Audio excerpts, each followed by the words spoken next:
we make sure that we turn it, it's turning in the counterclockwise direction. And I spoke earlier about about the convention of and changes of threads. The thread that we use is a double wrapped core. So we have a single strand that runs through the center, and then we have two strands that are wound around the outside. Some of the older threads used 2, 3, and 4 wrappings, which made them a little smoother. What I found was that if we have a 2 thread or a 2 wrap or a 3 wrap, and when we put the thread in here inside and we try and turn it around this piece of metal, it would be this very similar to taking wrapping it around this piece of metal, and somewhat like that. And the multiple wraps move very smoothly over those 90-degree edges. Well, found that the 2 wraps on the thread does not. It tends to catch, which increases the tension in our bobbin, and then of course we don't want any more tension in our stitch than we need.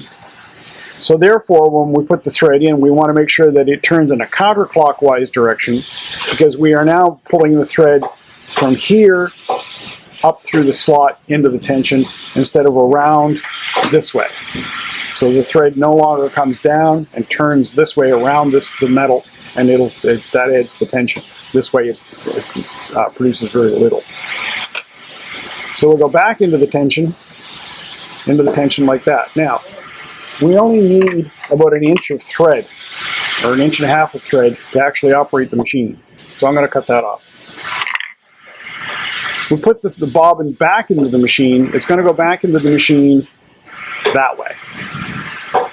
If this thread is in here, it won't work. If this thread is down here, it won't work. The thread has to be free enough for the next stitch to catch the thread. So I put it under my thumb. I don't know where it is. It'll only go back in the machine one way. And it fits back in so that this little part of the handle fits inside the basket. So I put it back into the machine, put it under my thumb. I know that latch should be pretty much horizontal or parallel to the bed of the machine. I make sure my thread is nice and free, and I push it in until it clicks. Makes a good solid click.